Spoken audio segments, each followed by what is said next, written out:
नमस्कार दोस्तों, आरती सौरभ सहदेव चैनल पर आपका एक बार फिर से स्वागत है। तो आज हम फिर से लेकर आए हैं आपके लिए एक नई कहानी। तो आज की कहानी है हमारी राजा और चोर की कहानी। तो चलिए दोस्तों, कहानी को हम शुरू करते हैं। किसी जमाने में एक चोर था। वह बड़ा ही चतुर था। लोगों का कहना था कि वह आदमी की आंखों का काजल तक उड़ा सकता है।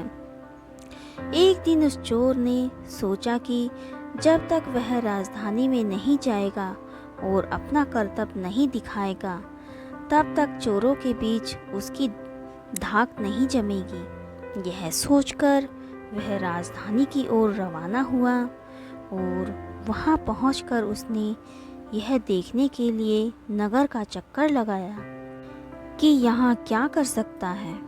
उसने तय किया कि राजा के महल में अपना काम शुरू करेगा।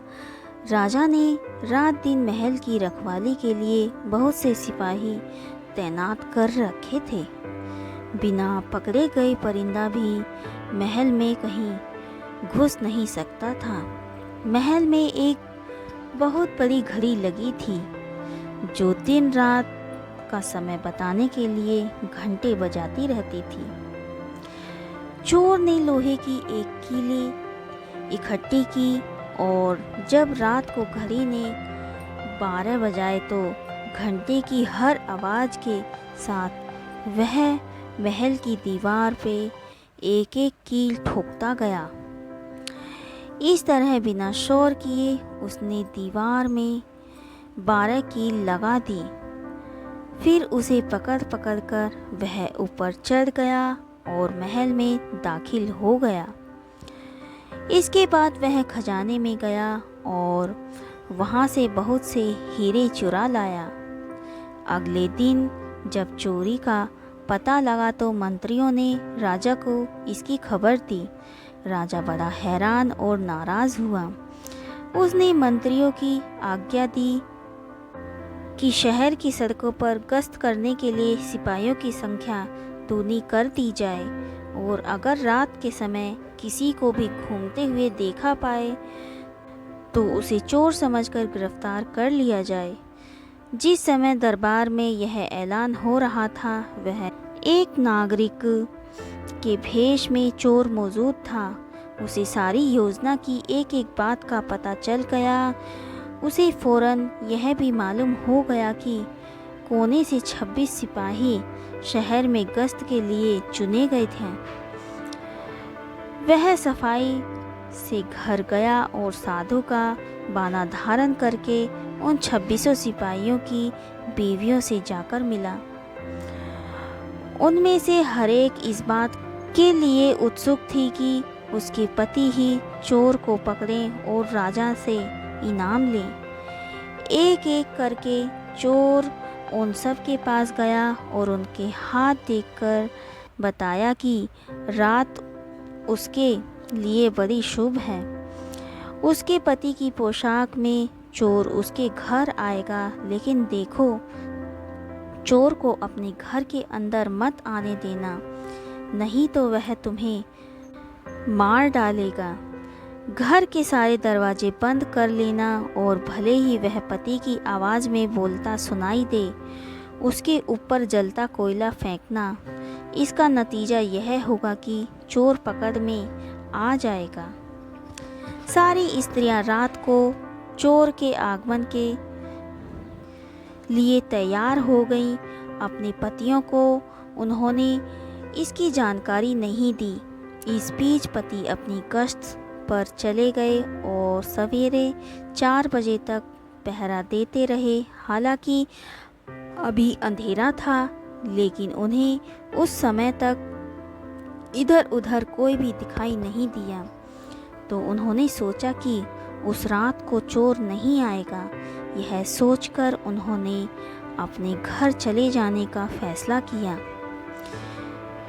जो ही वे घर पहुंचे, स्त्रियों को संदेह हुआ और उन्होंने चोर की बताई कार्रवाई शुरू कर दी।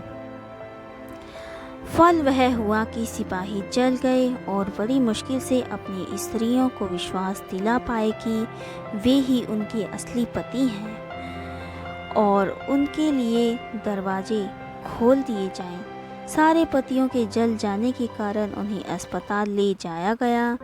दूसरे दिन राजा दरबार में आया तो उसे सारा हाल सुनाया गया। सुनकर राजा बहुत चिंतित हुआ और उसने कोतवाल को आदेश दिया कि वह स्वयं जाकर चोर को पकड़े। उस रात कोतवाल ने तैयार होकर शहर का पहरा देना शुरू किया। जब वह एक गली में जा रहा था तो चोर ने जवाब दिया, मैं चोर हूँ। कोतवाल समझा कि लड़की उसके साथ मजाक कर रही है। उसने कहा, मजाक छोड़ो, अगर तुम चोर हो तो मेरे साथ आओ, मैं तुम्हें काट में डाल दूंगा। चोर बोला, ठीक है, इससे मेरा क्या बिगड़ेगा। और वह कोतवाल के साथ काट डालने की जगह पर पहुंचा। वहां जाकर चोर ने कहा, कोतवाल साहब, इस काट का आप इस्तेमाल कैसे किया करते हैं? मेहरबानी करके मुझे समझा दीजिए। कोतवाल ने कहा, तुम्हारा क्या भरोसा, मैं तुम्हें बताऊं और तुम भाग जाओ तो? चोर बोला, आपके बिना कहे मैंने अपने को आपके हवाले कर दिया है, मैं भाग कर क्यों जाऊंगा।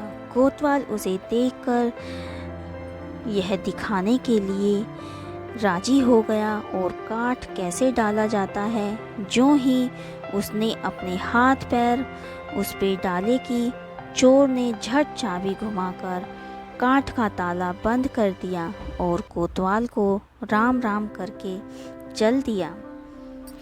जाड़े की रात थी। दिन निकलते निकलते कोतवाल मारे सर्दी के अधमरा हो गया। सवेरे जब सिपाही बाहर आने लगे तो उन्होंने देखा कि कोतवाल काठ में फंसे पड़े हैं। उन्होंने उनको उसमें से निकाला और अस्पताल ले गए। अगले दिन जब दरबार लगा तो राजा को रात का सारा किस्सा सुनाया गया। राजा इतना हैरान हो गया कि उसने उस रात चोर की निगरानी स्वयं करने का निश्चय किया। चोर ने उस समय दरबार में मौजूद था और सारी बातों को सुन रहा था। रात होने पर उसने साधु का भेष बनाया और नगर के सिरे पर एक पेड़ के नीचे धूनी जलाकर बैठ गया। राजा ने गश्त शुरू की और 2 बार साधु के सामने से गुजरा। तीसरी बार जब वह उधर आया तो उसने साधु से पूछा कि क्या इधर से किसी अजनबी आदमी को जाते देखा है? साधु ने जवाब दिया कि वह तो अपने ध्यान में लगा था, अगर उसके पास से कोई निकला ही होगा तो भी उसे पता नहीं होगा। यदि आप चाहें तो मेरे पास बैठ जाइए और देखते रहिए कि कोई आता जाता है या नहीं। यह सुनकर राजा के दिमाग में एक बात आई और उसने फौरन तय किया कि साधु उसकी पोशाक पहनकर शहर का चक्कर लगाए और वह साधु के कपड़े पहनकर वहां चोर की तलाश में बैठे।